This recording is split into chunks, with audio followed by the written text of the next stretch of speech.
Okay, so let's get going. Good afternoon, everyone. Firstly, let me say, apologies for this unusual time of the set colloquium, and which was requested rather, due to another seminar that was happening in the same hall, and I'm sure it would have caused some confusion or inconvenience to those who are present here and also those who are joined on the social media. So without further delay, let me welcome Professor B.C. Joshi, our own colleague from NCRA Pune. For the last few weeks, I'm sure you have been hearing, reading, I would say quite high decibel news about very low frequency signals that he and his collaborators worldwide have observed, and that was a big news indeed. And of course, jokes apart, it was a major, I think, discovery that happened due to a fantastic collaboration, worldwide collaboration, and also our own Indian collaboration, which is called, I don't know how it is pronounced, but InPTA, in which NCRA played a major role. So to say about this fantastic journey, obviously it took long time and development of large instrumentation in which Joshiji was very much instrumental. And so we are going to kind of hear from the lion's mouth in that sense. Once again, I have to say this customary that Joshiji doesn't require any introduction to the audience here in the hall, but I'm sure there are many who are joined on the social media, and I think it requires, and also it is my great pleasure to say a few words about Bhalachandra Joshi ji. He did his undergraduation in Bachelor of Technology from IIT Roorkee, 1984, and good that he joined Tata Motors for a short time, and good that he didn't decide to continue. Came back and did his MTech in IIT IIT Mumbai in 92, and Master of Science, that is MSc, and a PhD from University of Pune in Physics and Astronomy. He did a postdoctoral fellow at the University of Manchester, where he was involved in two large pulsar surveys, which amongst other pulsars discovered a unique double pulsar system. So then, of course, he joined NCRA-TIFR in 1993, exactly 30 years ago, and has been associated with the installation, commissioning, and subsequent activities relevant to servo systems of GMRT antennas. On one hand, because that has been a huge activity that was going on late 80s and early 90s. I know for sure we were also doing similar work at that time, centered around TIFR Center in Bangalore. And but also the subsequent on single pulse studies and precision pulsar timings with GMRT and the UT radio telescope, on the other hand, as a faculty member at NCRA, as I said, for almost 3 decades. Additionally, he helped set up radio physics lab at the NCRA campus, which I think many of us are well aware about its education and outreach amongst mostly undergraduate physics and engineering students, and conducted programs for almost a decade. It's very important that NCRA, being a major engineering enterprise besides a radio physics lab, so having an outreach, also reaching to engineering students, is a big thing. And many of these students actually subsequently joined doctoral studies at various institutes. So that is the real proof of pudding. In the last decade, he has set up Indian Pulsar Timing Array, that is about which he's going to talk about today. The experiment along with his colleagues at NCRA and TIFR. The InPTA continues to make significant contributions to sort of opening up ultra low frequency window, the nano-Hertz frequency in gravitational astrophysics, making use of very unique, as well as upgraded GMRT premier radio astronomy facility.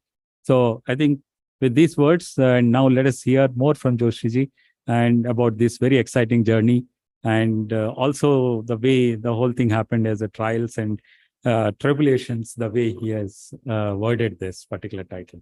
Joshiji, here is. Yeah. Thank you very much, Dr. Satyanarayanan, for this rather flattering introduction, which probably I don't deserve. And yes, as you correctly pointed out, it's been a very, very high decibel sort of media presence, which we didn't expect for a very low significance signal, but nevertheless, an important signal, as Alak was trying to point out in the chat there, that yeah, no, but the significance is also low. That's true. And we would like it to go much higher. So that much is true. It's a pleasure to be back here at AG 66, almost 8.5 or 9 months since I last talked on the same kind of a topic, except that that time, most of the tone was that we are doing this, we hope that we will see a signal and so on. But now I'm sort of happy to report that we have some strong evidence for this signal. Today, in this talk, I would mostly focus on the history. So it's a more historical talk, although towards the end of the talk, I would also outline some of the results, but I'll not go into the details of those results. So apologies for that, but feel free to ask any questions if you wish towards the end of the talk. Is actually more on the historical aspects, on how we sort of arrived here. And right in the beginning, I would say that whatever we were small little things we have been able to achieve as the Indian Pulsar Timing Array collaboration would not have been possible but for the really relentless and untiring hard work of several technical staff and engineering staff at Giant Meter Wave Radio Telescope. Okay? So essentially, the staff at GMRT has really worked in bringing the instrument to such a tuned stage that we can do such kind of state-of-art, high-precision things. So in some sense, this talk is also a tribute to all the technical staff and engineering staff who are not probably present here, but they're at GMRT silently working behind the lines, which made this kind of thing possible. So with that,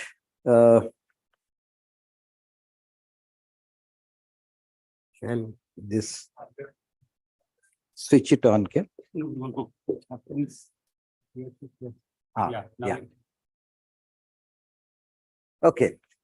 So with that brief introduction, let me, for those of you who would like to vanish towards the end of the talk, usually people start with an outline and then summarize at the end. I am going to do it the reverse. I'll start with the summary, then go through the outline and the rest of the talk. So as I said, 8.5 months back, we were just hoping that we will get some signals.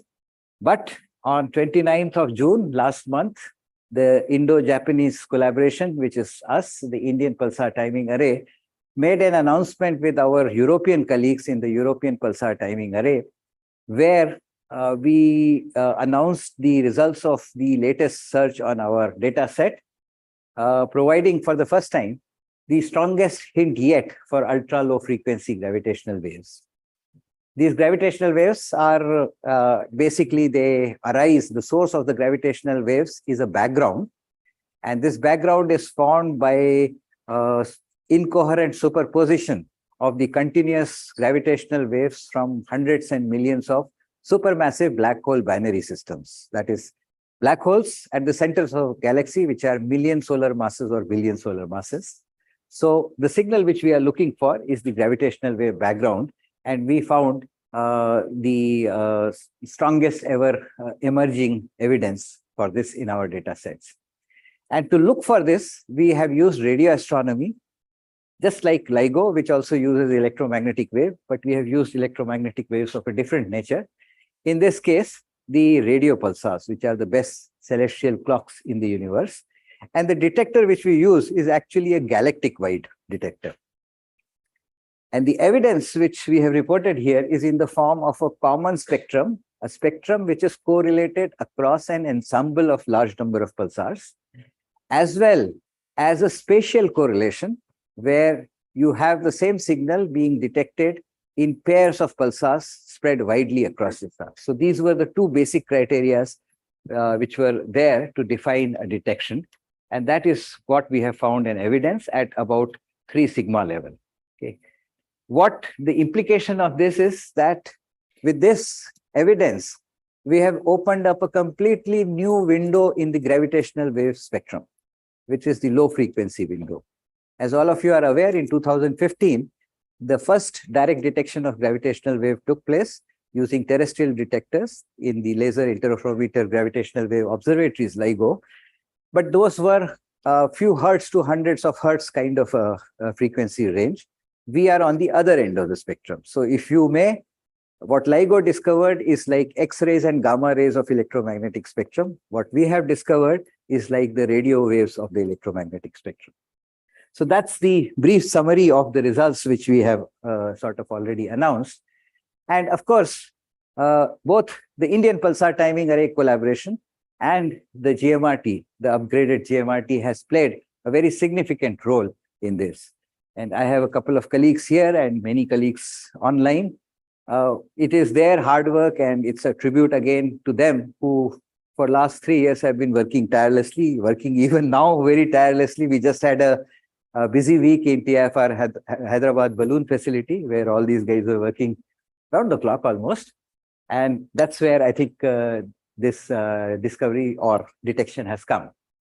So what we have done is with our European partners, the European Pulsar Timing Array, we have used a collection of pulsars, 25 to be precise, using 6 of the most powerful telescopes in the world, Europe and GMRT in India. And from the Indian Pulsar Timing Array collaboration's point of view, we have used the unique and the niche capability of the GMRT to contribute to this particular data set.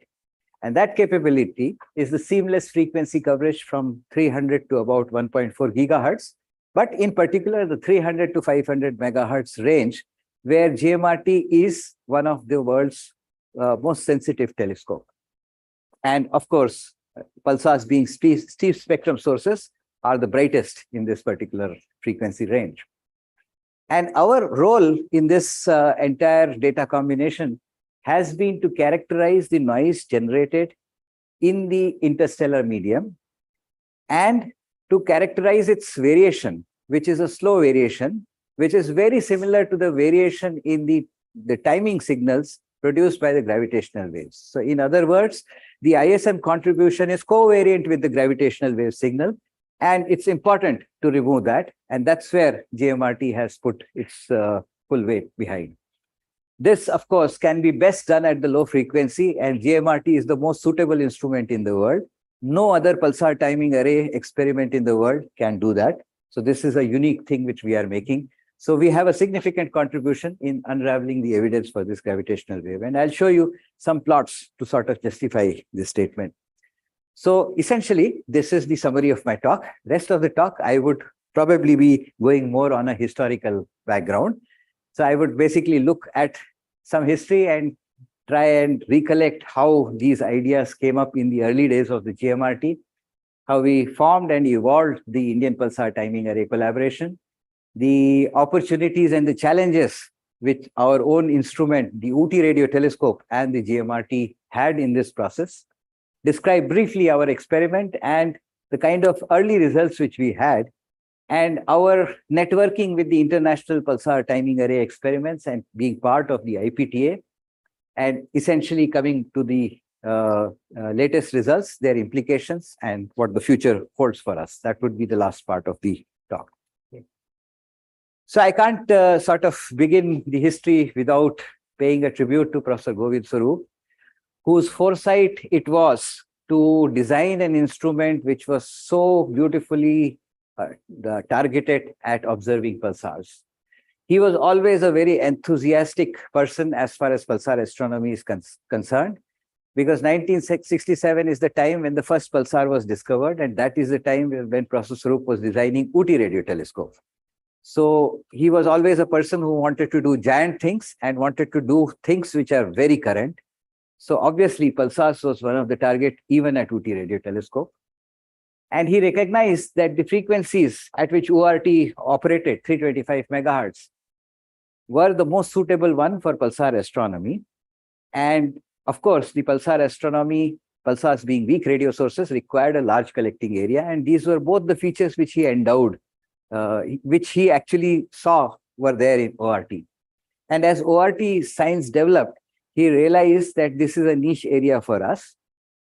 And also in the design of ORT was another ingredient which has proven very important from the point of view of GMRT, which was the beam former. In ORT, you can have 12 beams in the sky, and those beams are formed by phase shifting the 1024 dipoles which go in the ORT. So he had a beamformer, a very rudimentary beamformer, which was there in Ooty. And that is these are the two main ingredients which he carried forward in the design for GMRT. And right from the early days, he thought that pulsars would be a very good target for giant meter wave radio telescope. In fact, GMRT is the first large interferometer which also had a pulsar observing capability. We have another large interferometer which was around at that time, which is called VLA, but VLA never had a beamformer. In fact, looking at us, the VLA in the last 1 year has now finally started pulsar observations with the beamformer, but GMRT had. The only other interferometer, if I remember correctly, was WSRT. Maybe Jairam probably would know that. So these were the only two interferometers which had a beamforming capability. So we were unique in that sense. And that, as you will see later on, played a very important role as far as the InPTA science is concerned. So I would say his pioneering design and vision made GMRT valuable for cutting-edge pulsar astrophysics. And InPTA's work in gravitational wave background in that sense is a tribute dedicated to him. Of course, the idea of pulsar timing array first came to Govind. Govind was very enthusiastic about it during a meeting in 1995. Which, if I believe correctly, was organized to celebrate the 60th birthday of Professor V. Radhakrishna and RRI. And a galaxy of pulsar astronomers had come to Bangalore, and they all visited GMRT right after the meeting. And here is a picture from that point, from that time. And oops. And here is Professor Manchester, and this is Professor Andrew Lyne. And Professor Wendon Howell, all three pulsar experts and celebrities at that time, and Govind explaining to them the nitty-gritty intricacies of the hub of a GMRT antenna. That's the hub of the GMRT antenna and so on. So there were lots of these people, and among them was Professor Donald Backer, who has been credited with many discoveries, including the discovery of the first millisecond pulsar. And at a party in Govind's house, I remember I was standing there just as a student, not knowing much about gravitational waves in those days. He explained to Govind how you can use pulsars for detecting gravitational wave background. This is 1995. Okay. And he also expressed his frustration that no telescope is willing to give him time for doing this, because the gravitational wave background search was something which was not fashionable in those days, and people thought it is not possible. No gravitational waves have ever been detected. Okay. Govind was terribly excited, and he called both me and my supervisor, Dr. Vivekanand, and he said, well, you know, Don Becker has said these pulsars bobbing in space-times, you guys can measure this, okay? And GMRT has the right characteristic for doing that. So can you work on this? So one of the first projects which he handed over to me was learn pulsar timing, because in India till that time, nobody had done pulsar timing, and we did not know the art of this, this particular technique. So we had started on some very rudimentary method by that time.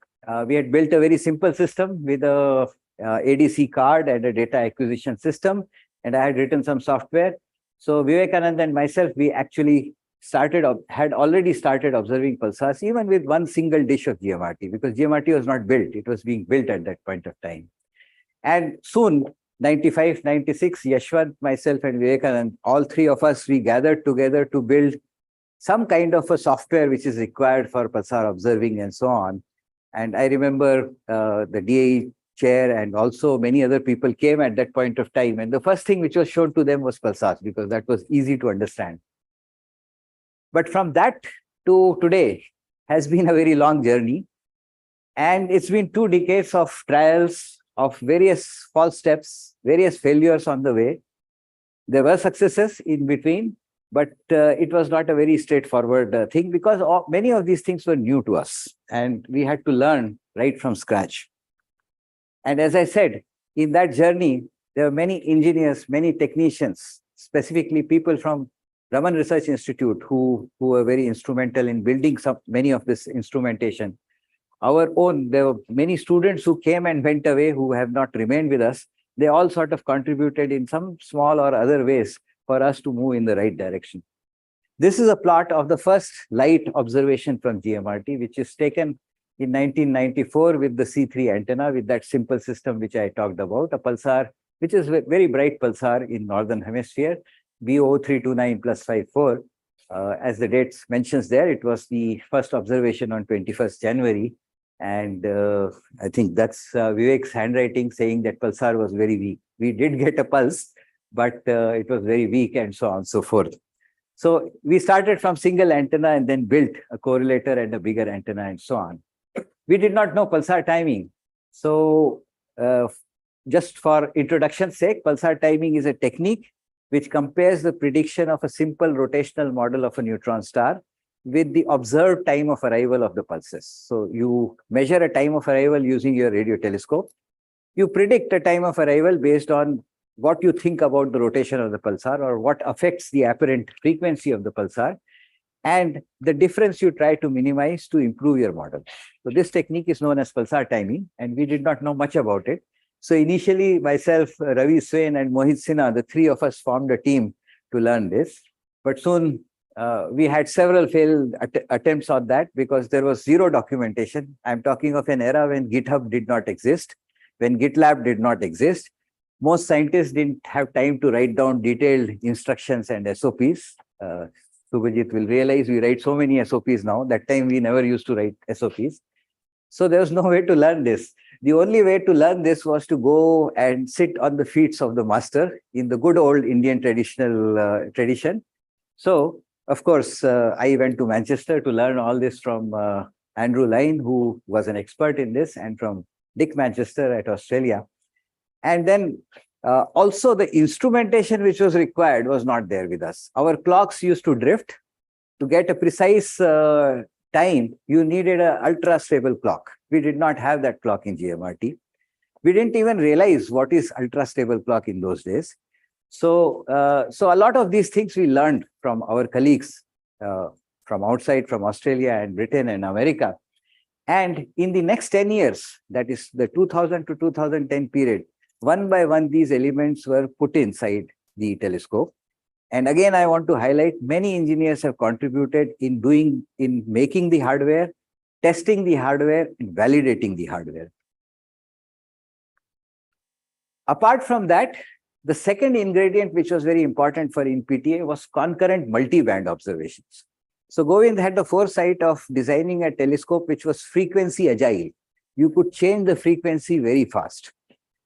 He also had built an interferometer with beamformer, which means that the 30 antennas could be divided into two equal telescopes with two different beams. So you could put one half of the GMRT on one frequency and the other half in the other frequency. And that was very unique for our experiment, but we did not know how to do these observations. So there were lots of people who actually sort of worked in this. Yashwant was working on interstellar medium. So he, Pradeep Gothaskar, Amrit Ahuja, and later on Ujjwal Kumar, they worked on different techniques by which we can measure dispersion measure using two frequency simultaneous observations. And again, along the way, there were some successes and there were some failures. Somewhere we got the right results, somewhere we did not. Similarly, I worked with my students, Vishal Gajjar, Mayuresh, Surnis, Krishna Kumar, and others to work out a technique where we could actually map the broadband emission of pulsars from 100 megahertz to about 1.4, 1.5 gigahertz, and so on. And over a decade, we gained sufficient experience to be able to apply this for the pulsar timing precision, which we wanted to do that. And that has formed the core of the InPTA experiment.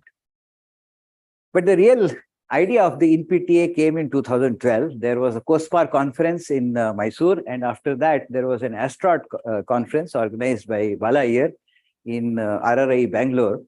And for some reason, he asked me to talk on pulsar timing arrays.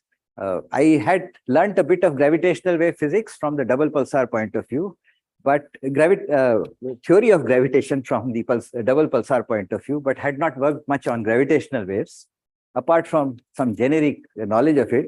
But for some reason, he asked me to give a review talk. So I was forced to read over 3 to 4 months all the papers on gravitational wave analysis. particularly because the talk on pulsars was being given by Professor Dick Manchester, who actually initiated the Parkes pulsar timing array gravitational wave experiment as way back as in 2002, right? So I was afraid that I should not make a fool of myself, because he's going to talk about pulsars and I'm going to talk after that about gravitational waves. I don't know much about it. So I spent a lot of time learning this.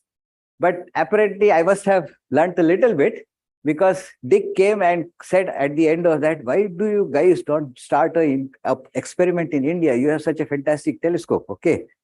So I was not sure whether we can start an experiment and what kind of science we can do when already Australians have been doing for 10 years and Americans have been doing for about 8 years. We were nowhere, and our timing precision was millisecond or maybe hundreds of microseconds. We needed to go down to 1 microsecond. So he was very encouraging and he told, no, if you start within a couple of years, you should be able to reach there and we will all help you. And he asked me to join IPTA at that point of time. So I said, fine, let's do a sort of feasibility experiment. And we started with 2 pulsars in Ooty radio telescope in 2012. And soon after that, Gopu, who is here in TIFR today, not here because he's not well, he sort of joined me in this effort, and little bit grudgingly, but he said, okay, this is a good idea to do that. And soon I had another colleague from who is now in IMSC, not that time, I think she was in TIFR only, Manjari Bakchi, joining in the same experiment. So by 2013 on 14th, we had got the experiment well underway. And in the early part of the experiment, we needed to build instrumentation. And that was not possible to do at GMRT because GMRT was already being used for international efforts. Ooty, on the other hand, was not being used so much. So we started by building instrumentation at Ooty Radio Telescope. And one of the first things was to put the right type of clocks and the right type of backend with a coherent de-dispersion capability at Ooty, and see if we can push the precision which we have from hundreds of microseconds to at least 10 microseconds by 1 order of magnitude. And the 2 pulsars we observed in that era was 1713 plus 0747 and 190 minus 3744, primarily because the other PTAs had said that these are the best clocks which you can have for gravitational wave experiments. We used the early observations from Ooty to implement a pulsar timing analysis pipeline and get the preliminary timing solutions for that. So the basic experience of how to do this came from that early data, which was not very accurate and precise, but nevertheless, it allowed us an opportunity to learn this. Once we became a bit more confident in 2014 and 2015 beginning, we started a pilot experiment where we observed 1 frequency band with GMRT and the other frequency band with Ooty. The reason was simple. The GMRT still was limited. The sensitivity was not very large of GMRT in 2015. So if we had done 2 frequencies with GMRT, which we could have done, we would not have got a very large sensitivity. Ooty, on the other hand, was equivalent to 6 GMRT antennas and at 325 megahertz. So we decided to use Ooty as 1 band and the rest of the GMRT as a very sensitive dish at higher frequency, and started this experiment with 9 pulsars. So that is the first sort of, I would say, formal beginning of the InPTA data sample, 2015. At the same time, GMRT was being upgraded and Yashwant had brought lots of capabilities, including wideband banding of the receivers. So from 16 megahertz, we had got 200 megahertz receiver. So obviously it was clear that sooner or later we will get the sensitivity from the upgraded GMRT. So Yashwant and myself, we started another parallel experiment towards the end of 2015 with the upgraded systems when they were released on a shared risk basis to look at the timing precision obtainable with the upgraded GMRT. And this experiment continued parallelly to the legacy GMRT thing for about 2 years. And it was the same sample which was being observed at both the places.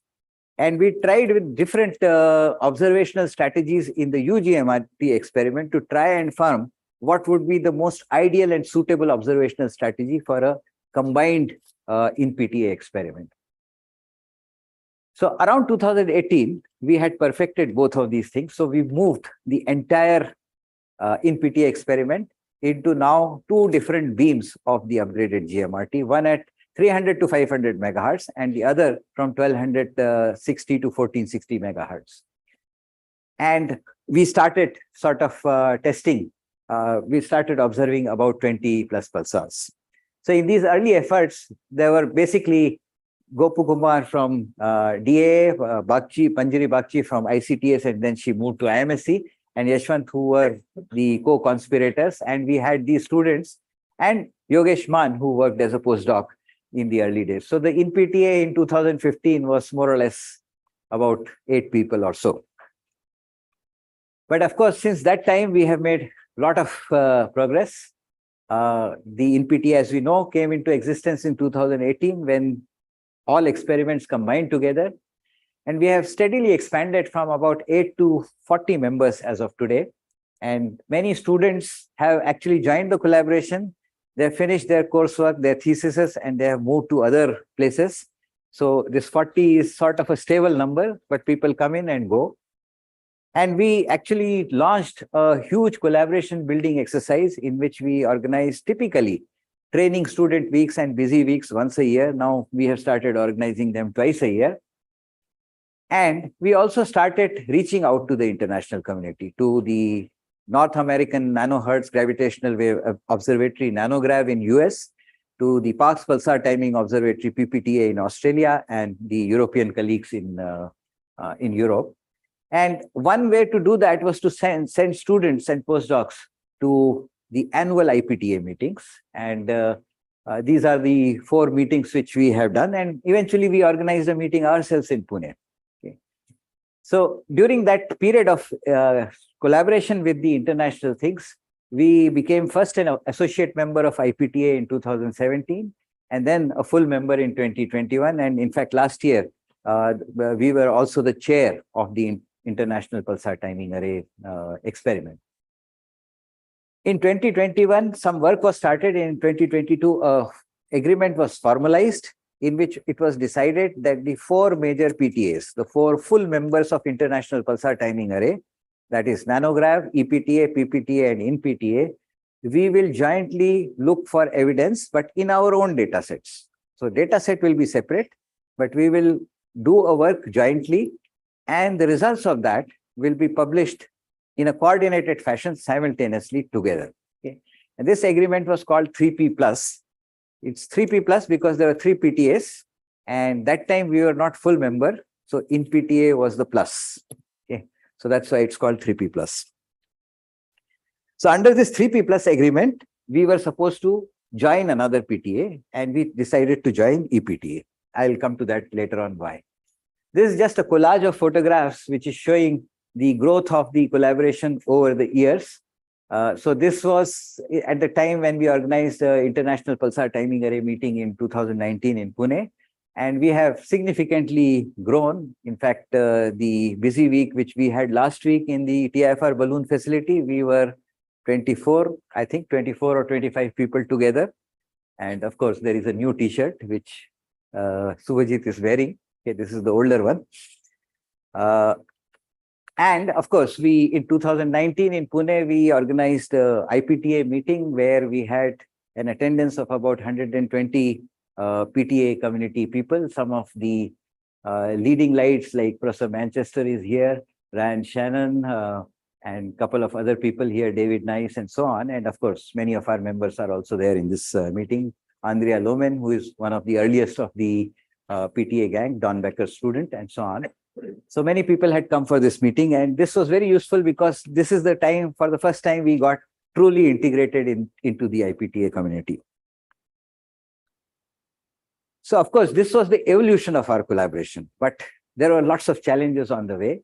The biggest challenge was the clock. Okay. So as I mentioned, in 97, 98, 99, and so on, the clock system which we had, which was called an FTS clock, was not a very stable clock. It used to drift hourly. And to use that for pulsar observation was always a challenge. For simple pulsar observation, it was fine. But when you wanted to go to 1 microsecond or nanosecond precision, that clock was simply not sufficient. So this clock was replaced in 2004 by a GPS disciplined rubidium, which had a stability of 1 part in 13. And that provided a fill-up for pulsar timing from 2004 onwards. We had to conduct several tests to figure out the stability of the system. And in fact, in that, we had a tremendous help from National Physical Laboratory, where the ex-director, Dr. Sen Gupta, he was our clock colleague. So he came to GMRT several times, and we actually ran a pulsar experiment on pulsar B1939 plus 21, J1939 plus 2134 to try and see whether the clock which we have is as stable as this pulsar. Okay. And I think the results of this were published in one of the RC papers also. So we developed a full methodology of how to characterize these clocks. We did not know anything about this before. And this proved very helpful later on when we went on to hydrogen measures and so on. Also, we developed procedures for regular health checkup of clock, which was very important for this precision. And this regular checkup was necessary, as is illustrated by this plot here. This is the observations of the two pulsars which I talked about, 1713 plus 0747 and 1909 minus 3744. You can see that before this Julian date, which is I think 2016, if I remember correctly, the clock was going all. So this is not the pulsar going everywhere. This is the clock going everywhere. Okay, it's not very large. If you look at the scale here, it's microseconds. So you are talking of plus minus 2 milliseconds. Okay, all these are millisecond pulsars. So they are of the order of 5 to 6 milliseconds. But so this is within the period. But look at the jumps. They are going all over the place. So we had to work along with the engineers at UT, Kalyan Sundaram and others, to try and find out the cause for this and fix this. And once we fixed, lo and behold, everything became perfectly fine. So these kind of challenges were very important. And many of the engineering staff in GMRT and UT provided valuable help and support in trying to fix these kind of things to get the precision which we wanted. Having learned from the rubidium, that was not sufficient for us. We wanted to go for a hydrogen maser, which is 1 part in 15 stable. So these were ordered, I think, in 2016 or 17. I don't remember the exact date, but they were commissioned in 2018 at GMRT first, and then a similar hydrogen measure was commissioned at UT Radio Telescope also. And again, we ran the same series of tests, and most of these tests, the engineers provided a fantastic support to characterize this. And with each of these steps, we improved the precision of our experiment. And this is still a continuing process. So we are still working in GMRT to improve the timing based. So frequency is now very well based on hydrogen maser, but the timestamp we want to get down to 1 nanosecond with the help from the NAVIC system of ISRO, which is an ongoing experiment.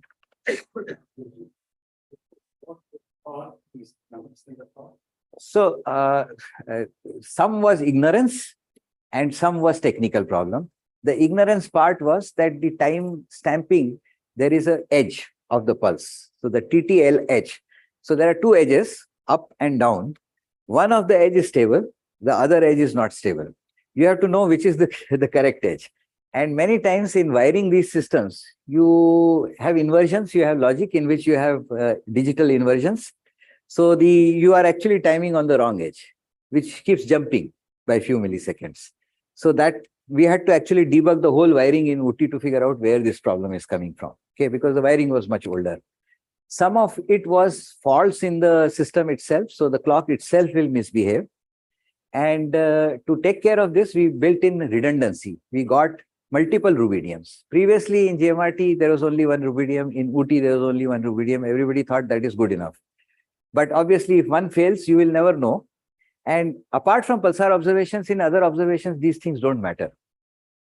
So the rest of the people will not be affected, but your precision will be affected. So we needed to build a redundancy. And now at every observatory, both the observatories, we have multiple clocks cross-checking each other. And then you have to set up a software which will cross-validate each one of them. And whenever something goes wrong, you say, take it out of the system and put the other one there. Okay. So that kind of a mix had to be sort of provided. The other problem was high time resolution. As some of you may be aware, the pulse signal, when it travels through the interstellar medium, it is dispersed by the free electrons in the interstellar medium. And this dispersion leads to the pulse arriving earlier at the high frequency and much later at the lower frequency. So you need to correct for this. And the typical way you correct for it is to build a filter bank. That is, you divide your full bandwidth into large number of small bandwidths, and dispersion in each small channel is much smaller than the overall dispersion. But nevertheless, there is some dispersion, so which you should remove if you want a high time resolution, because dispersion causes the pulse to smear, which means that the time of arrival of the pulse will have an uncertainty which is larger for a dispersed or a smeared pulse. So the process to do this is what is known as coherent de-dispersion, in which you do a phase coherent de-dispersion, and that completely eliminates dispersion. And we did not have any de-dispersing pipeline before 2002. So a series of backends were developed, GPS, PSR, Ponder, and so on. Some of them by students, some of them by ourselves. And progressively, we achieved higher and higher quality data from 2002 to about 2012 and 13. By the time the GMRT came, we had a fully coherent de-dispersion pipeline, which could process this data real time on GPUs to provide you the kind of data which you require. The problem in this whole process was to achieve stability while continually taking care of the obsolescence. So while you are developing this coherent de-dispersion hardware or software, okay, your hardware was becoming obsolete faster than you could actually test this out. Okay, so you needed to write code and develop codes which are platform independent, and that was a big challenge. And the way we tried to solve that was to have a mix of platform independent software development accompanied by phase-wise implementation while we were improving this. And thanks to this, now we routinely achieve, in fact, better than 1 microsecond resolution in our pulsar data. Now, the GMRT upgrade brought several opportunities. We had wider bandwidth, so better SNR. And better SNR means reduced time of arrival errors. We had multiple beams, so you could use GMRT as multiple telescopes. And the active hydrogen measure improved the clock things. And there were many other incremental changes in the observing systems. You know, the operators, they wrote fantastic piece of software to make something known as phasing happen very fast, which used to take 15 minutes. Now probably takes 2 or 3 minutes. So Vijit will know he's observing regularly, so he'll know that it happens very fast. But there was a time when it used to take 10 to 15 minutes just to phase the array. So that was brought about by our own operators actually testing and developing the phasing algorithm. So there are many incremental changes which have enhanced the ease of observing. But the upgrade also brought, apart from opportunities, lots of challenges. The biggest challenge was the data volume. Suddenly, the data volume jumped by a factor of 100 or even more, which meant that we had a huge backup problem. So we are typically observing once a week and 8 to 9 hours. So we have a huge data which has to be backed up, then it has to be analyzed. And for analysis, you needed a compute power which has to be done there. And the data has to be transferred typically to Pune or somewhere else to be analyzed. And the network speeds are very, very slow. So this was a huge challenge. And also it has to be analyzed more or less quasi-real time. So one person can't do this. So we soon realized that we need to expand our membership. Few people cannot handle this. And we did this by aggressively training new members. We also added PIs from other institutes so that the process can be distributed across the institutes. We obtained more disk storage and compute power. We got a disk storage here in TIFR. Gopu purchased some compute powers and so on and so forth. Similarly, we went to other institutes, IIT Roorkee and IIT Hyderabad, for disk storage and so on. And we started farming out data there. Apart from that, we also needed to do something to our processing itself. So we automated the data reduction pipelines. And since we were expanding membership, we could not expect them to be as experienced as the usual people who analyze the data or observe. So we set about making standard operating procedures for observations, for analysis, for data reduction, and so on, so that in a student week, in 2 days, we can explain to students how to do that. A completely new, relatively fresh student can actually start analyzing this data by following that SOP blindly. So because of all that, despite these challenges, today we are in a situation where all the data is backed up and reduced probably within a week of observation. And despite having 8 observations of 14 hours each per month. So we have large number of observations and we collect a huge amount of data every 6 month semester of GMRT. But we are able to back it up we are able to reduce it, and we are able to do further post-processing on that, keeping well in time with the observations. Okay, so these were some of the trials and so on. Now I will sort of speed up and explain a little bit about the experiment itself and the recent results. Please feel free to stop me if you want to understand a little bit more. This is the science part of it, which I did not aim to go great in detail, but I will be happy to answer questions if you have. Yep. Yep.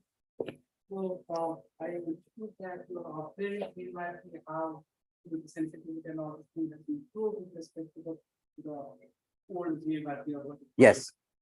But we saw something like how the performance of new GMRT compares to other InPTA you said, no? In terms of complementarity or something like some kind of global thought. I will be coming to that when I describe this thing. So I will actually mention some of those points. So it will become clear why the complementarity is there. So now, as of today, InPTA experiment is operational using the GMRT, and we are an Indo-Japanese collaboration of 40 students. We have five members from Japan, and rest of them are from India. We have students also from Japan and postdocs from Japan, and we have 8 undergraduate students, about 12 PhD students, and 8 postdoctoral fellows, and some 10 of us as astronomers. Of course, the members come and go as they graduate, so there are 14 past members also. And typically, we are observing 20 plus pulsars once every 14 days. So that's our cadence for this. And the main goal of the experiment is to characterize and distinguish the slowly varying interstellar medium induced noise from the gravitational wave signal and subtract that from the gravitational wave signal. Okay. So that's our medium. Okay. This is a nice infographic made by one of our students, Neil Cole. So this is the electron cloud, and the pulsar thing comes here, and you see this dispersion, which is what is creating all the problem. And these clouds are passing, they are not static, which means the dispersion, the amount of dispersion measured by dispersion measure is slowly varying over periods of months and years and decades, which is exactly the time scale over which the gravitational wave is also getting imprinted on our signal. So we need to characterize this. And since it's a propagation effect, it's a strong function of frequency. And therefore, it is best done at GMRT. So there are 2 types of interstellar medium propagation effects which we have to worry about. One is dispersion. As I said, in dispersion, the pulse arrives earliest at the high frequency and later at the low frequency. So this is an example of dispersion. But if you notice carefully, you'll see that the width of the pulse at high frequency is smaller than the width of the pulse at low frequency, which is known as pulse scatter broadening, which is also shown here, where this is the low frequency and this is the high frequency. The y-axis is in frequency in megahertz, and x-axis is the phase of the pulse. You can see that the pulse is much broader at lower frequency. This happens because of multi-path propagation, where the electrons in the interstellar medium are scattering the electromagnetic radiation from the pulsar. And because of multiple path propagation, your pulse width increases. Both of these are very strong functions of frequency. The dispersion is nu to the power minus 2. The scatter broadening is nu to the power minus 4. The good thing about that is, the bad thing about that is, these hit us very badly in the frequency range where we are operating, 300 to 500.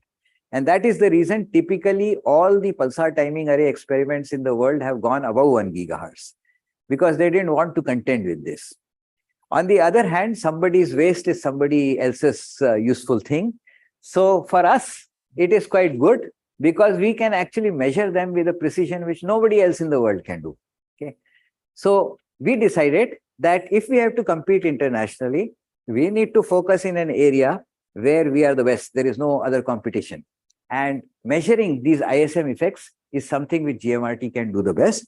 So that is where our experiment is targeted at. And for that, it uses the niche capabilities of the UGMRT. Basically, we use this frequency range, 300 to 500 megahertz actually, because this frequency is not covered by any other telescope in the world. The Parkes telescope ends at 700 megahertz. The European Pulsar Timing Array had a small backend with WSRT at 350 megahertz, but in 2016, they decommissioned it for some multi-beam kind of observations. The nanograv has at GBT a 350 megahertz backend for doing measurement at that frequency, but they have only 20 megahertz of bandwidth. We have 200 megahertz of bandwidth. And our collecting area of 15 GMRT dishes is equivalent to something like a 140-meter dish, much bigger than GBT. Okay. So both collecting area wise and the frequency range wise, we are unique in this frequency range. There is no other instrument in the world which can compete at the signal to noise ratio which GMRT can provide. In addition to that, we used phased arrays with wideband feeds between this seamless frequency range. So that means that we can provide concurrent observations between these two frequencies, 300 to 500 and 1260 to 1460. Now, this is also another uniqueness of Indian pulsar timing array. In the nanograv experiment, they do two frequency observations. They do a high frequency observation and a low one, but they don't do it on the same day at the same time. They observe high frequency today, and after 4 days, they observe the low frequency. And they use this for characterizing the ISM effects. But there is a tacit assumption in this kind of an observing. And that tacit assumption is that the ISM remains static over 4 days, 5 days, or 6 days. Okay. Today, we know that is not the case. There is a telescope called CHIME in Canada, where daily observations have already shown that the ISM changes on a day time scale. So this tacit assumption of nanograv actually breaks down. We don't have any such assumptions because we are doing a simultaneous observation at two frequencies. So our dispersion measurements are the most accurate measurements in the world. And the reason is because the InPTA uses UGMRT as two co-located 75-meter telescopes using multi-band, multi-subarray, multi-beam features. So these niche capabilities have been very useful for precision DM measurements and characterizing the effects of interstellar medium for precision timing and complementing other PTAs. So this is the answer to your question. So we joined the IPTA, and IPTA realized that there is a value for the UGMRT data to come into these experiments because we are providing some complementarity which the other PTAs do not have. And the IPTA is a consortium of consortia. So the International Pulsar Timing Array consists of these experiments, out of which there are 4 regular members and some associate members. The oldest of them is Parkes Pulsar Timing Array, located in Australia, which uses the Parkes telescope in New South Wales in Australia, and has been at it for almost 18 years, actually more than 18 years, 22 years now. The second oldest one is the North American nano-Hertz gravitational wave observatory, NanoGrav, which is using telescopes in US. The third one is the European thing, which uses 5 telescopes in Europe. And of course, the fourth full member is the our own experiment in InPTA, which uses GMRT. There is a new experiment in China, which uses FAST, which is called CPTA, and another experiment in South Africa, which is called MIR-time. And this eventually will become SKA at some point of time. But right now, these are associate members.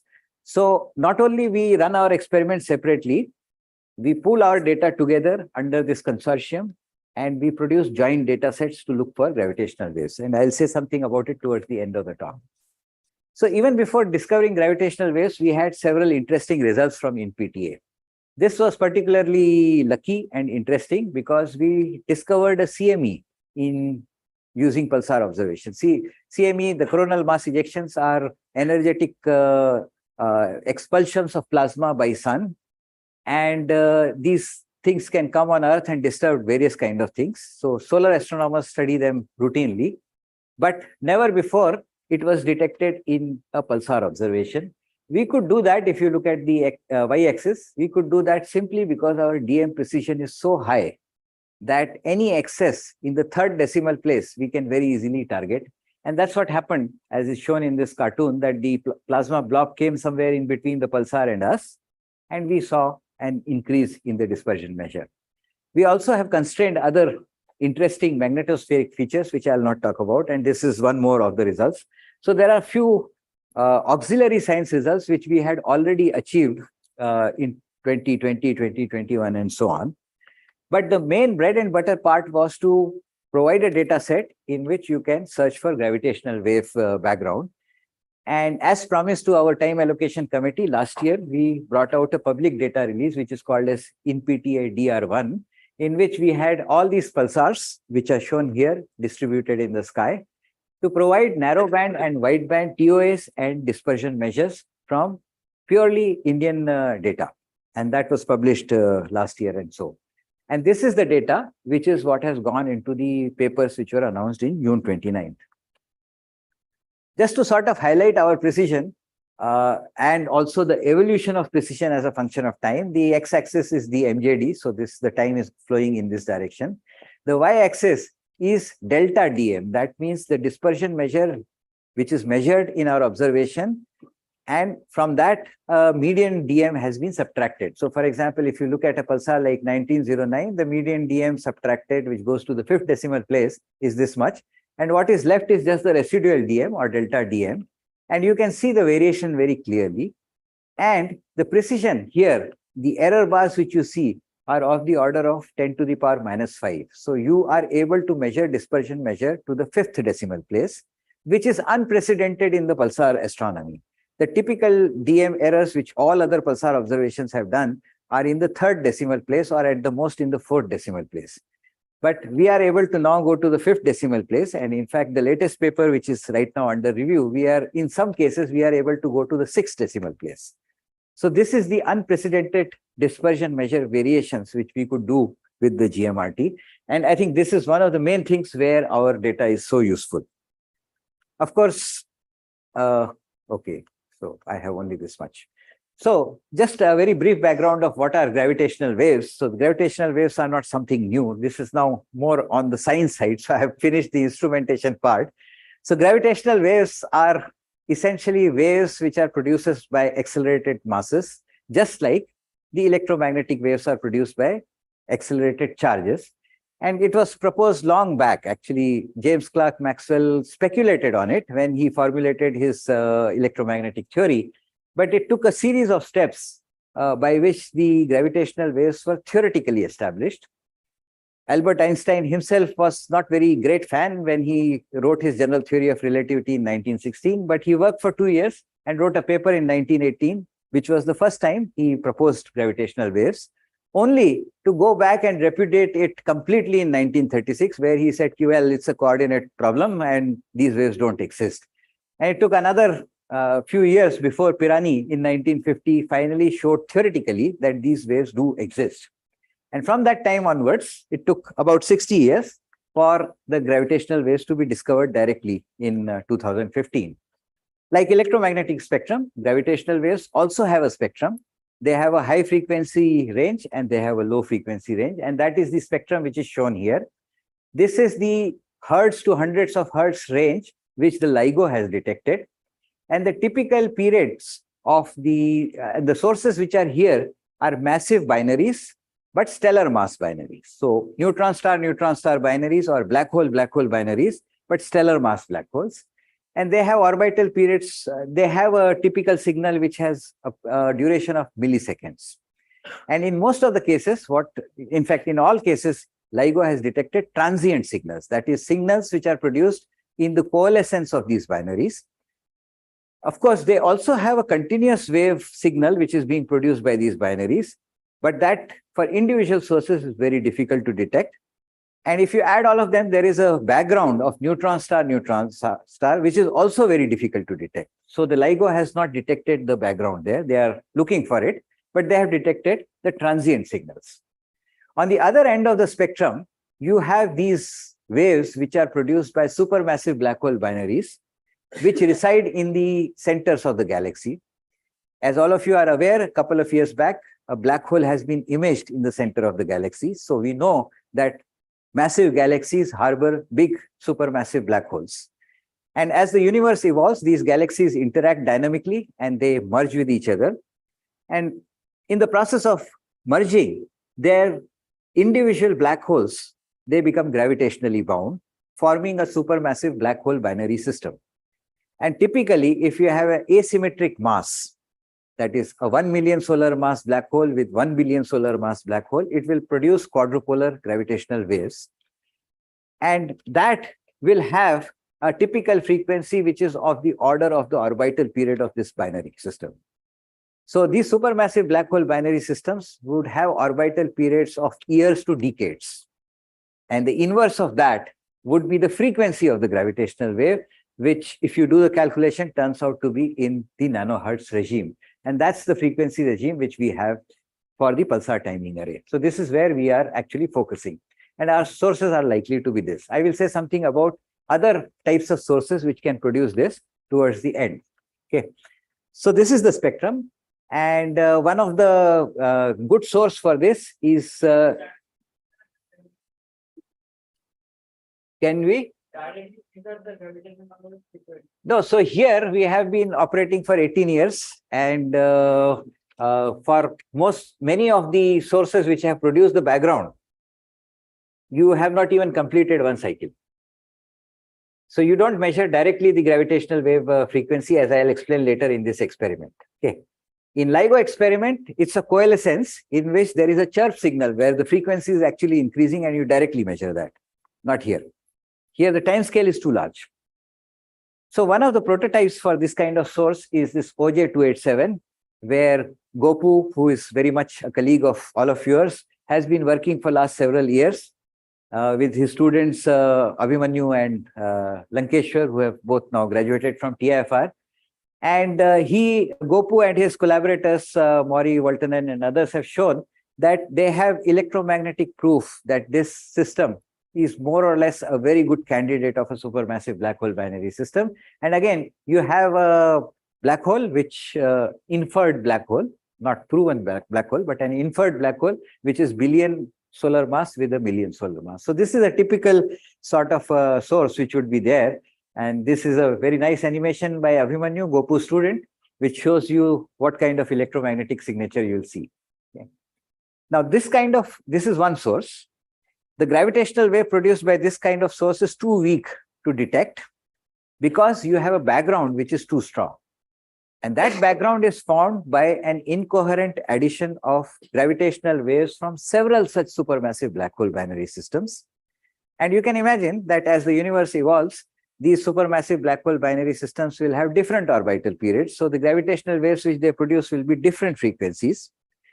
And in the limit where you assume that the evolution of the supermassive black hole binary is taking place by gravitational wave radiation, that is, the radiation is shrinking the orbit, okay, you could actually and assume some number density from big galaxy surveys, you can actually produce a spectrum for these gravitational waves, the ultra low frequency or nano-Hertz gravitational waves. So as stated here, it depends on a range of orbital periods and frequencies of supermassive black hole binaries in a particular orbital bin, and a history of mergers, that is the galaxy evolution. It may also depend, and again, I know Gopu has been doing a lot of work on this, eccentricity of the supermassive black hole binary systems and the proportion of eccentric systems amongst the entire thing. And also the dynamics of this system. So the galaxies have gas and stars, which will introduce a dynamical friction, which will actually oppose the gravitational shrinkage of the orbit. So you may not get the same rate of gravitational orbital shrinkage as you would expect purely from GR. Okay. So you have to include that also. So there are lots of things on which this depends. But if you assume only GR, which is what was done by Jaffe and Becker in 2003, then you expect a characteristic strain which depends on frequency by a relation like this, where the spectral index is about 2/3. Now, we don't measure this directly. We measure the effect of this on pulsar timing residuals.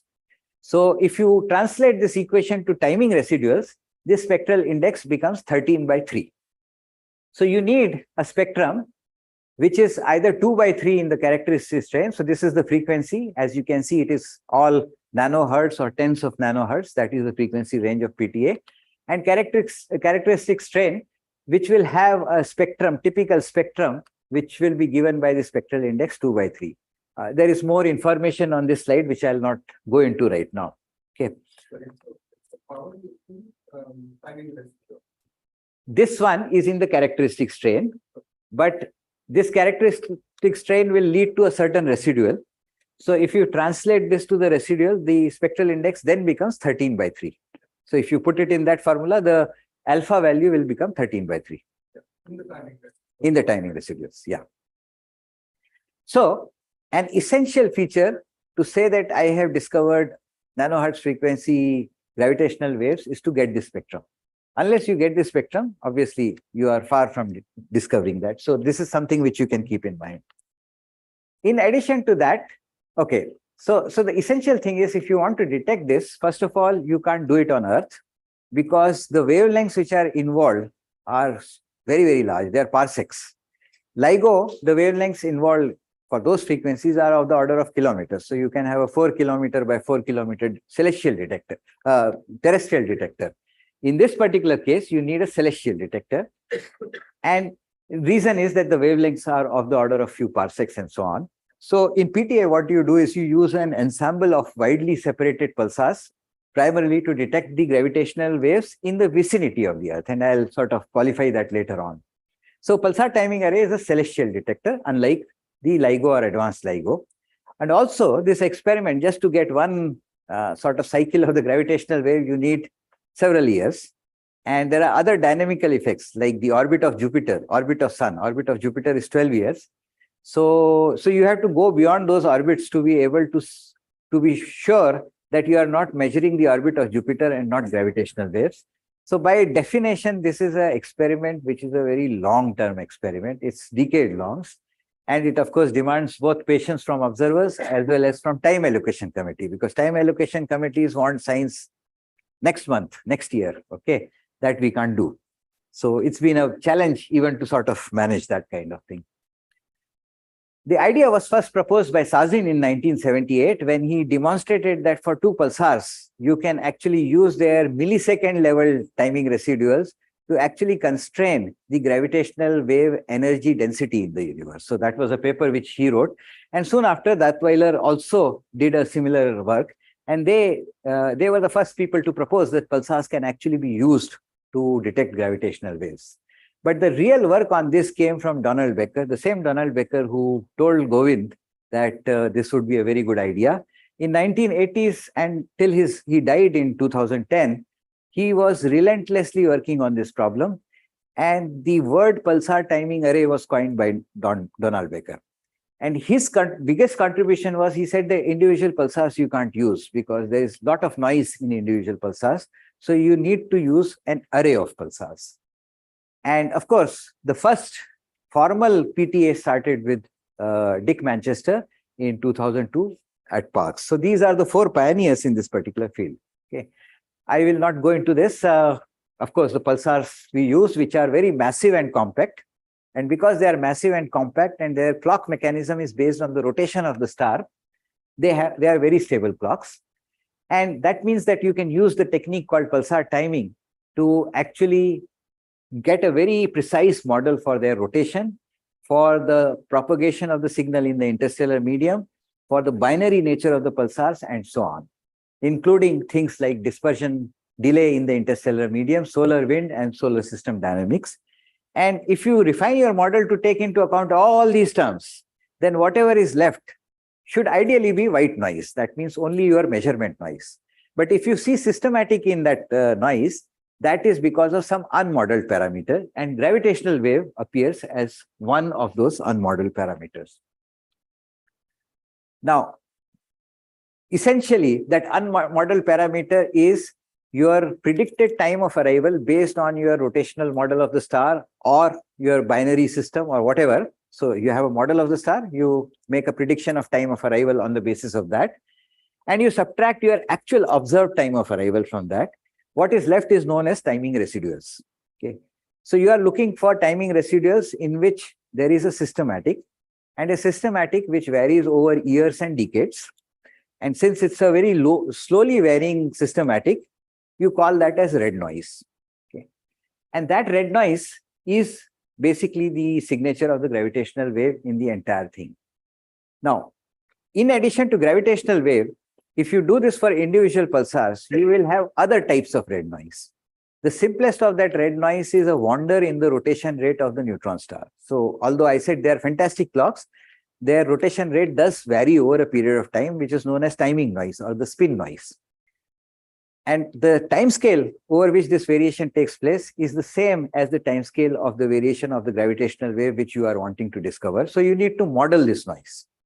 And of course, that means that the single pulsar cannot be effectively used to detect gravitational waves. On the other hand, if you use an ensemble or a collection of pulsars, each one of them will have a spin noise which will be uncorrelated with the other pulsar. So if you now look for a correlated red noise, the uncorrelated red noise is filtered out. So that is one way you separate the pulsar spin noise from the gravitational wave noise. In addition to that, there are other noise sources, and one of them is dispersion. So the Earth is moving, the pulsar is a very high velocity object, so it is moving, and the interstellar medium is also moving. So the dispersion in the interstellar medium is also changing over months and years and decades. So that also has similar signature as the gravitational wave noise, and you need to remove that. There can be other noise sources also.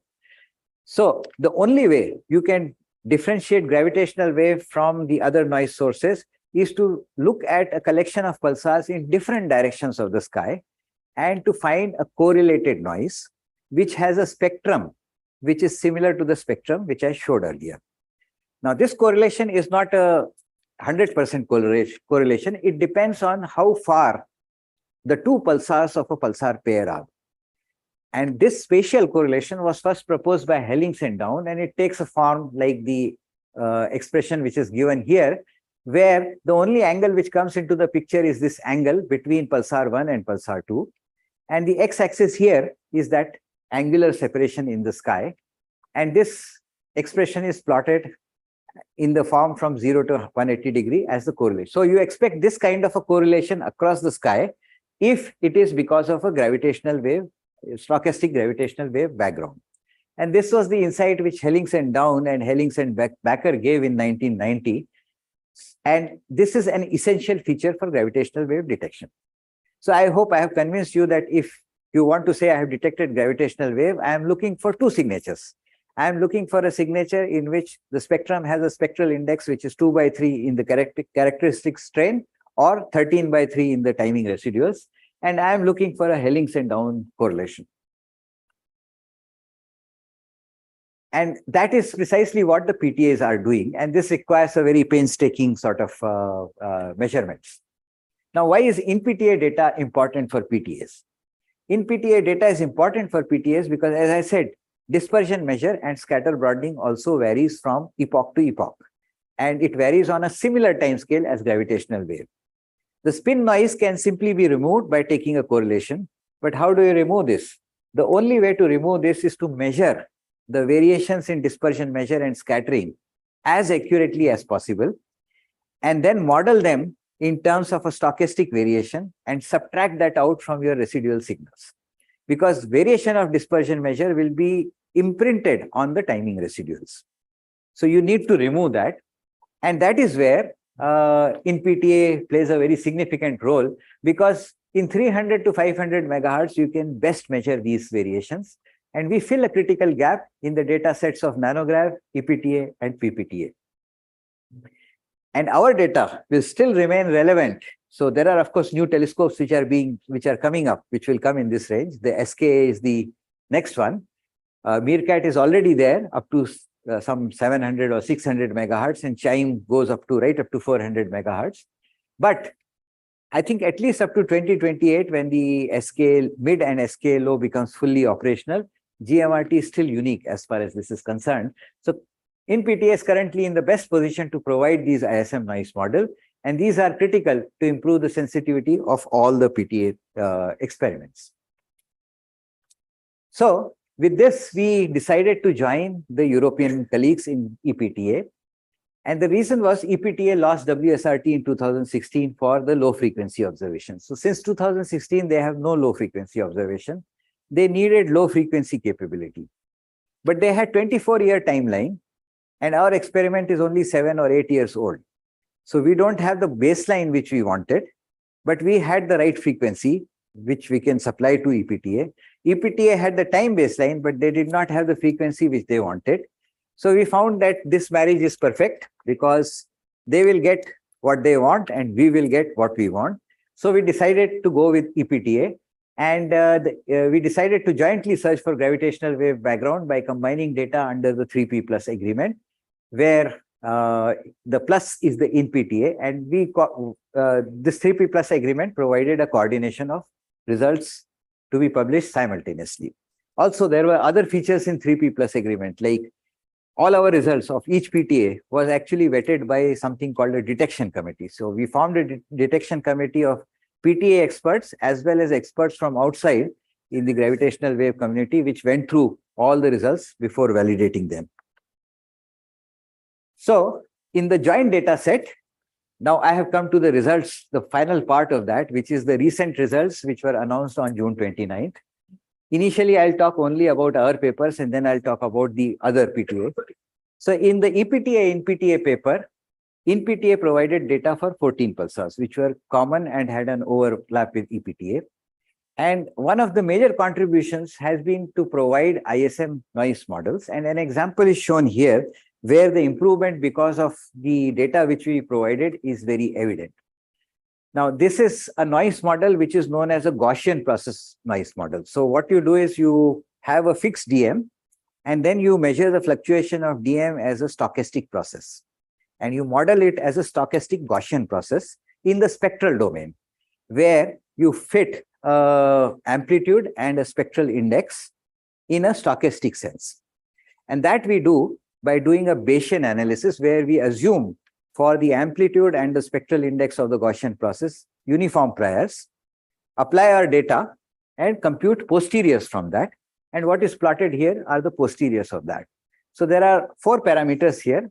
The first 2 parameters are what I already described, the wander of the rotation rate of the neutron star, which is the spin noise or the red noise. Those are the first 2 parameters, the amplitude of the red noise and the slope of the spectral index of the red noise. These 2 are the ones which are most important from InPTA point of view. DM there refers to dispersion measure. So again, we are modeling a stochastic Gaussian process to describe the dispersion measure fluctuations. And this parameter is the amplitude and this is the slope. So we start with uniform priors, apply the IPTA plus InPTA data to that, and then measure these parameters. These are the posteriors. What are plotted here are the posteriors. The gray lines are the posteriors from a data set which is called as DR2 full in that paper. The DR2 full is the data which is only IPTA. There is no InPTA data which has been added to it. The blue denotes the posterior for DR2 full plus data set in this paper. The plus there is IPTA plus InPTA data set.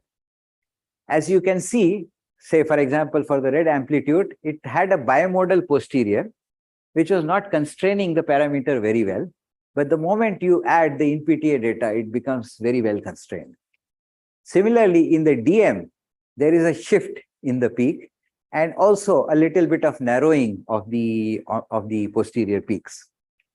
So essentially, by adding InPTA low frequency data, you are able to constrain. And what both these processes are, these are stochastic Gaussian processes, which are modeling the noise which is covariant with the gravitational wave signal, the noise which you want to remove from the data in order to be able to see the gravitational wave signal. So by modeling this much better, you increase the overall sensitivity to gravitational wave signal in your data set. And that is what the InPTA data set is able to do very well. So Subhajit, who is sitting here in the audience, he did this comparison over a large number of pulsars between the IPTA alone and the IPTA plus InPTA data set. And he did that by using a statistical metric known as tensiometer, okay, which basically calculates the significance of the difference in the posterior distribution, say posterior distribution A and posterior distribution B. Okay, so that is what that technique does. And it gives a result in terms of the significance. As you can see from the boldface things here in the paper, there are significant differences for some of the pulsars. And that is where I think the InPTA data matters quite a lot as far as the combination is concerned. So one of the big contribution here has been in providing better noise model, which is what we expected anyway, because the low frequency complementary data we are providing. So we expected to make this improvement. But in addition to that, we also ran the full gravitational wave background search on the joint data set. So these searches are very computationally intensive searches because you have to run a Bayesian likelihood, which takes quite a lot of time. And the typical TOAs of the combined data can run into 5,000, 10,000 TOAs.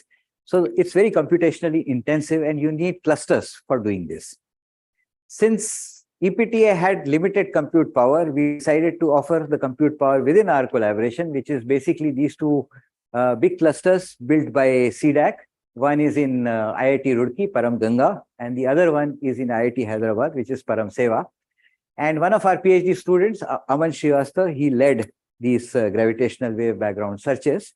And a team of InPTA members sort of chimed in running it on the InPTA plus InPTA data set to be able to sort of produce the results to check how consistent is the overall the two data sets.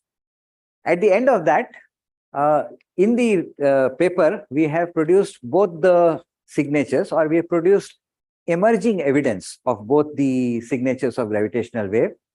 As I said, one signal is the common red noise. Okay. Oh, okay. So I did not put it there, but anyway. So this is the spectral index of that common red noise. There is a spectrum also, which I think I missed out in putting it there here. But that this is the posterior distribution of the spectral index and the log amplitude. So these are the two parameters. So again, the gravitational wave signal also is modeled as a stochastic gravitational wave process with a spectrum which has an amplitude and a spectral index. So this is a joint sort of posterior distribution between the log amplitude and the spectral index of that process. So these are parameters derived from that spectrum. And also you have the spatial correlation. So those were the two features, as I described earlier, which are essential ingredient to say that you have evidence for ultra low frequency nano-Hertz gravitational wave. And both of them we have detected at a significance of about 3 sigma. Okay. The interesting thing here is the orange and the blue plots. The orange plot is a smaller data set. So as I said, the total data set spans over 24.7 years. It's a huge data set. That is what is known as DR2 full. Okay. We were not getting very encouraging results there. So it was decided in the collaboration to take the latest data, assuming that the earlier data is not very high quality. And there may be issues in the instrumentation, which are not accounted for very well in the data. So the last few years of data was taken as a smaller data set, and that is called as DR2 new, which is shown in orange. Okay.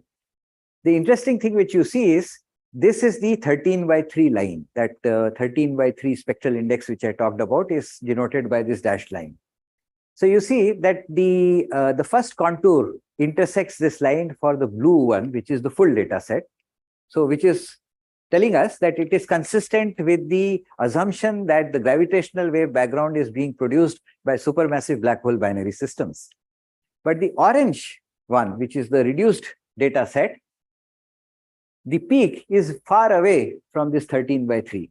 In fact, the 13/3 is coming at just the last contour, at the tail end of the residuals, which is somewhat indicating that the supermassive black hole binary system model is not so well fitting our data. So maybe the origin of the background which we are talking about is not entirely because of incoherent superposition of the gravitational waves by supermassive black hole binaries, but there is some other ingredient. Maybe there are some other ways of generating the things. Now, this is something which not just we have found, but other PTAs have also found. So this is an interesting part which will be, which is raising an open question for future. But nevertheless, we have got a 3 sigma detection of this. And the detection statistics is higher for the orange, that is the reduced data set, as compared to the full data set. Of course, we compared so this is the base factors, which is the odds for a given model. And you can see there were several models which were tried out. Purely pulsar noise, CURN means correlated red noise. GWB means gravitational wave background. So there are other effects like instrumental effects if your clocks are misbehaving. So there is a model in which you take pulsar noise and clock. If your solar system ephemeris are not accurate, then you have a model like this. So there are various combinations of that, and they were all run. And Again, this required huge amount of computing power. Quite a lot of this was run on Indian computers and will be run in the future analysis also. So these are the results from that. And obviously the GWB has a base factor which is reasonably high. It's not very high, as you can see, for DR2 full. These are all base factors which you can convert it into SNR. Okay. So the base factor for DR2 nu for gravitational wave background is reasonably high, although not as high as nanograv. So that's one of the things to sort of keep in mind. But nevertheless, we have a 3 sigma sort of detection for this kind of thing. Initially, when we started, the idea was to reach 5 sigma to claim a detection. No PTA has reached that. Okay. So in that sense, we have yet not detected the gravitational waves. So I should just put a word of caution that in the media, there has been a lot of hype that we have detected gravitational waves. We have yet not detected in the scientific sense which we have set ourselves, which is 5 sigma. Okay. But of course, 3 sigma is considered almost as a detection, and people have gone and sort of said that all over the place. The same thing which was for comparing posteriors, which Subhajit used, he also used for comparing the InPTA data with the InPTA plus EPTA data with just the EPTA data. And this is that metric which is produced by the tensiometer. And you get an amplitude of the gravitational wave from this analysis, which is the log 10 amplitude of that is about minus 14.44. We ran different pipelines and different type of models, and the amplitude sort of comes out to be more or less of that order, minus 14.4 and so on. And again, this amplitude is important, as I will show later on for the other PTAs. So this is from the European and Indian experiment, the EPTA plus InPTA. The results I discussed is from our papers. But as I said, as part of 3P plus process, the nanograph published its results separately and PPTA published its results separately. In fact, on June 29, these experiments, these 5 PTAs, they published 18 papers altogether presenting the latest data, which presented for the first time the emerging evidence for ultra-low frequency gravitational wave. So I'll quickly go through the nanograph results.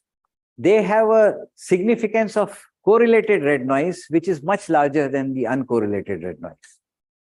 They had detected this correlated red noise 3 years back in 2020, but the significance that time was very small. It was just barely significant, some kind of a 3 sigma kind of thing. Now they get a base factor of 10 to the power 14, which corresponds to an SNR of 7. So from 2020, which was, I think, 12.5-year data to 15-year data, by adding 2.5 years of data, they have pushed the significance of detecting the spectrum or that correlated red noise by a huge factor. And that is what they are calling as the emerging evidence. The significance by different analysis for the spatial correlation is also about 3 sigma with the Bayesian, and with the frequentist analysis about 3.5 to 4 sigma, but not 5 sigma, but it is reasonably high. In the 2020 paper, they had no significance. So the base factor for the spatial correlation was not significant at all in 2020, but now it has become significant. So in that sense, they have a very good evidence for the gravitational wave. The amplitude 2.4 into 10 to the power minus 15 is similar to the one which I showed earlier from our paper. So this amplitude is consistent with the EPTA thing. The interesting thing which they find is also similar to us, that the spectral index is in mild tension with the 13/3 index. So I already showed that in our work also, we find that the SMBH alone cannot explain the spectral index of the residuals. The same case is found in nanograph also, which hints that there could be other sources, and the other sources could be cosmological in origin. You can have inflation, which is driving this gravitational wave background.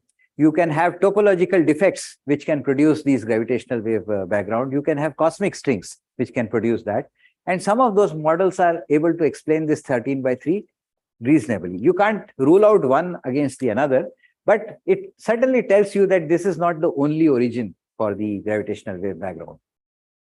Very interestingly, they use a DM modeling which is based on something called DMXS, which measures DM over 5 to 10 days, as I said earlier. In EPTA, we use the Gaussian process DM modeling, and they actually compared the two. in nanograv, and they found that the Gaussian process model works much more consistent with the supermassive black hole binary than the DMX model. In some sense, they don't write it in that paper, but in some sense, this tells us that their ISM models are not perfect. So the nanograv ISM models leave much to be desired. And maybe InPTA can make a big difference. So if we combine with nanograv, maybe we can change their models just as we change the InPTA one.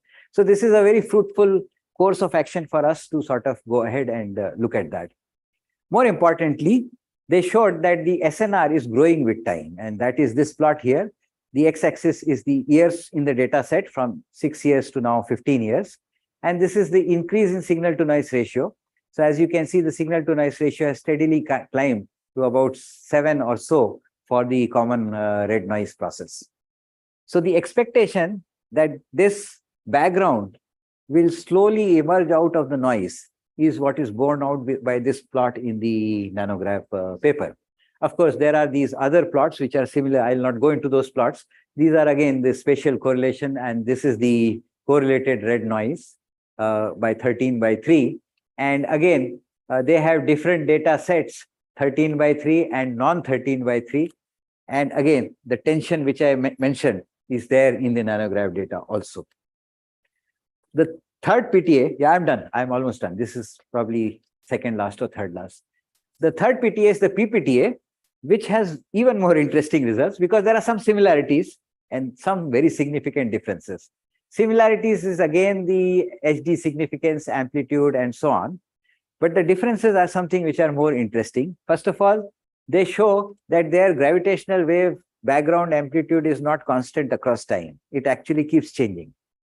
And if they take their first half of the data in which they don't detect gravitational wave, they only have an upper limit, and compare it with the amplitude of gravitational wave in their entire data set, they find that the upper limits are in tension with the amplitude detected in this thing. And this nobody understands. None of us understand why this is so. It should not have been so.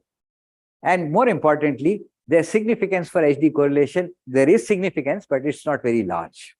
And difference between correlated red noise and the self noise is not as large as it is in the other two PTAs.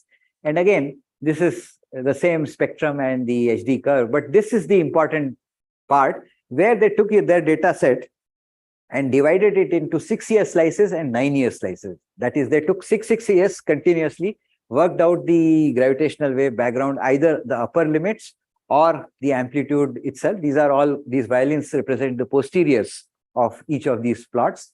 And similarly, they did it for 19 years. As you can see, this dotted line is their upper limit. Their full data set or their latest slides are in tension with this kind of thing. And again, one does not understand why that has happened. So what are the implications of these results?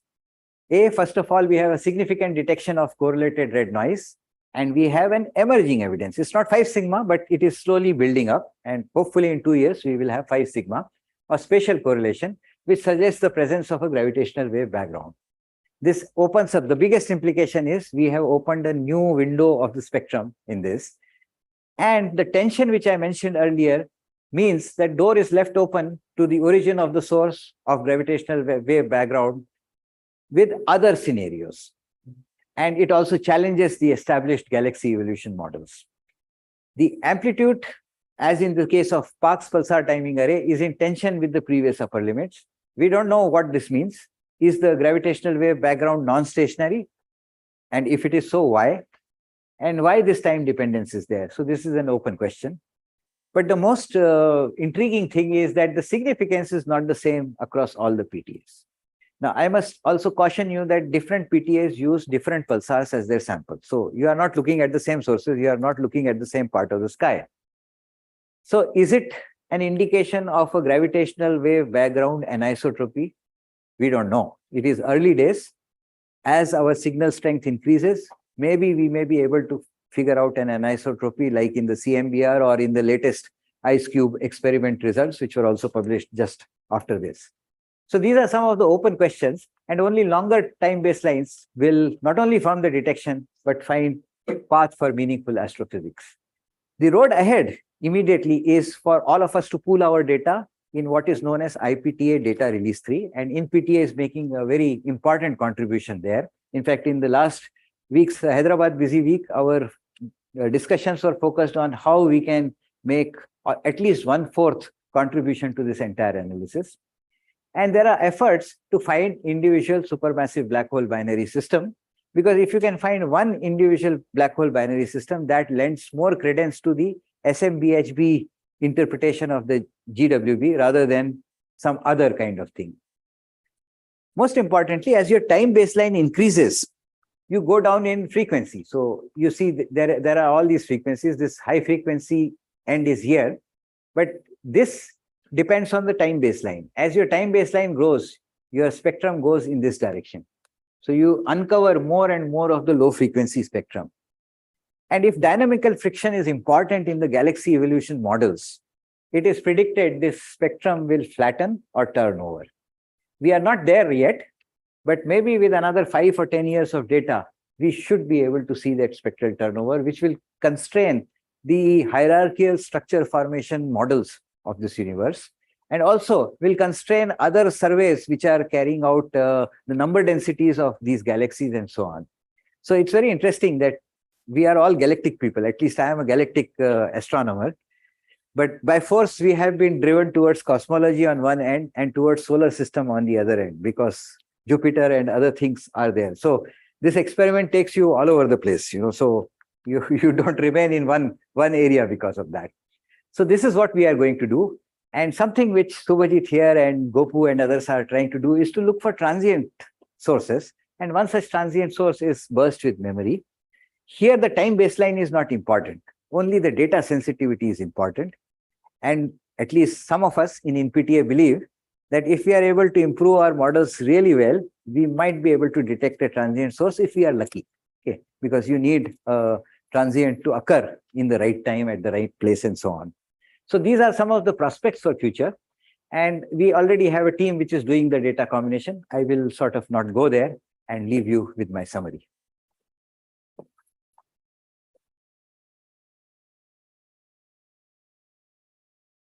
Okay, first I want to kind of say we are running quite late. Though of course, obviously, it's a very, very interesting lecture. So I'll leave it maybe just one or two. I also have a question. Yeah, please. And let us. Yeah. Please. You talked about the spectral events, that is talking about the overlap of all the different sources.